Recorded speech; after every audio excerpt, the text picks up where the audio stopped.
Welcome back. We're now delighted to be joined over the telephone by Dr. Nabil Agad, our education expert. Dr. Nabil, it's a very good afternoon to you, sir. Good afternoon, ma'am. Thank you very much, Doctor, for your time. And let me start by asking you, Doctor, how do you see President Sisi's speech on the occasion of International Day of Education? What stood out the most to you, sir? Well, let me seize the opportunity to congratulate all the Egyptian people for the 25th of January, both 1952 for the Police Day, as he mentioned, yes, or the 2010. Or 11, I think.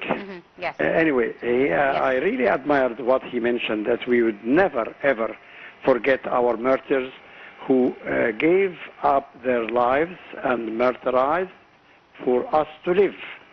This is really heroic actions they did.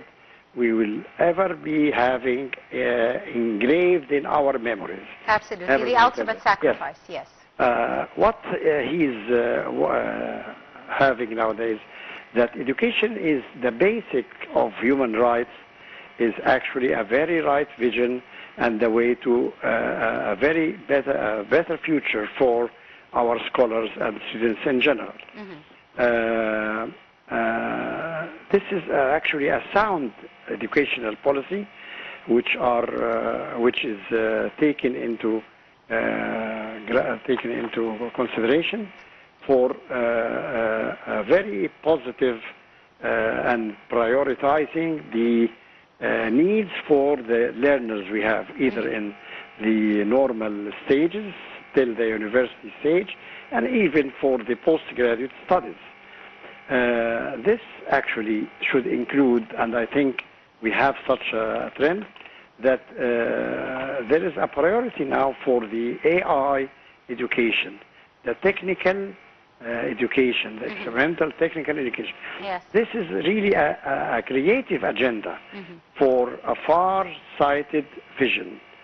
And let me say that we as people are encouraged, and I may suggest that as new trends have come to the surface nowadays, like the baccalaureate instead of the general secondary school certificate, this needs what we call in the business area the feasibility study. Yes. And I'm quite sure that we have research centers for education, exam research centers, and there are so many specialized experts that can deal with such a thing and write us the easy way or the most executed thing to be done. Yes, absolutely. I do know that many educationists and even parents nowadays feel a bit uneasy for this fluctuation of having systems such as what happened before, cancelling the primary year, sixth year, and then coming back to it. This sort of fluctuation actually can lead to some uneasiness. However, we have to study the pros and the cons of each system, and we have to benefit from the best things that happened before, yes, and avoid or even develop amend the new trends that we will have. Let us be patient enough and wait, because our future, the future of our children, is in very good hands of parents and education. Indeed. Dr. Nabil, now, how do you see, you mentioned the issue of the development of technical education. How do you see the development of the technical education system, and what is, its importance with regards to preparation of future generations for the workforce? Yes, you got me to the heart of the matter, the technical experimental education, which has the importance and significance, believe me, could be more than the general secondary schools. And so many of the parents now encourage, and I'm so happy to have this awareness of the children or the learners and their parents as well. Yes. Because this has its promising future. And the workplace later on will pick these people up not only in Egypt, but in the Gulf countries and even in Europe. I heard that Germany sometimes have people from Egypt, I mean youngsters, those who have the technical education, and they employ them in their establishments there.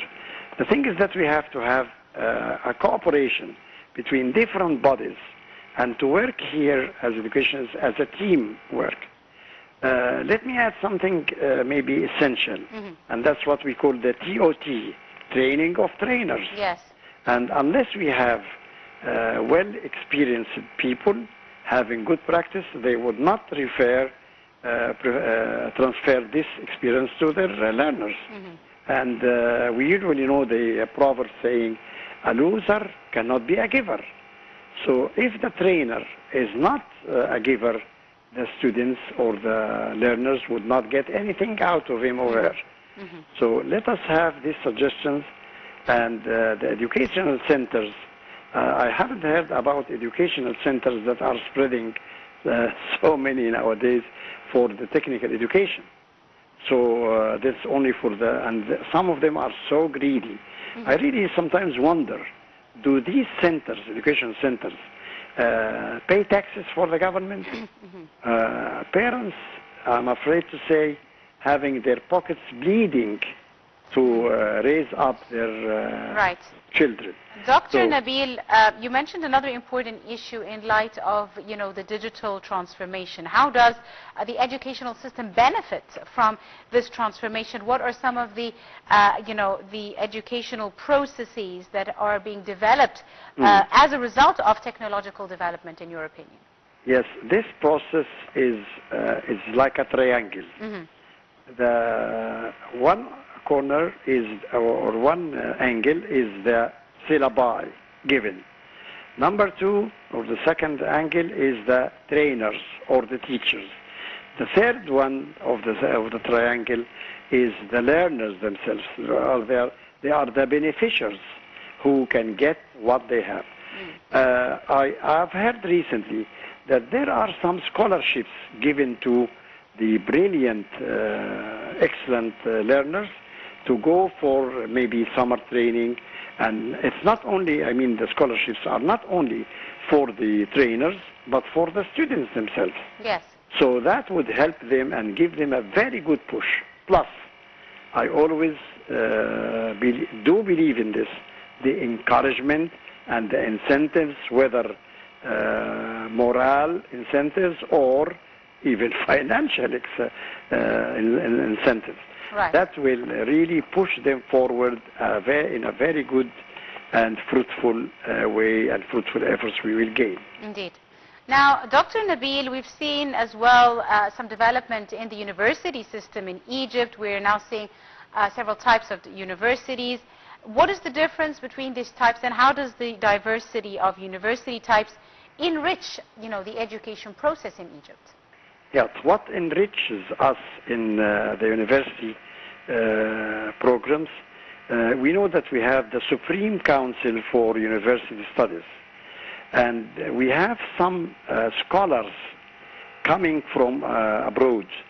It came to my knowledge that some years ago the USAID has given some scholarships, not for the normal learners, but the visually impaired learners. But this is actually the arts section only. And all over, and I had the chance to be an interviewer and an assessor for their standard in English.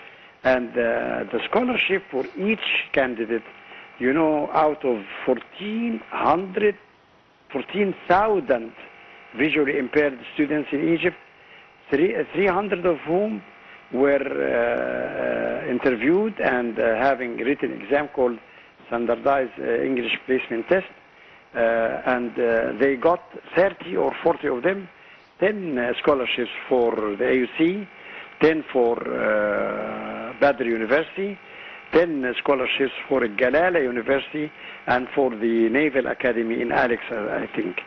And they are very well and diligent learners. I really wonder that though they lost one of their senses, they are so keen and diligent to be progressing. and they get, by the way, the tuition fees from the USAID, the accommodation fees, plus some donation for the food and drinks. Right. I'd like to thank you very, very much. Our guest, Dr. Nabil, again, our educational expert. Thank you very much, Doctor, for your time and your insight and for joining us on today's episode of Cairo Local Time.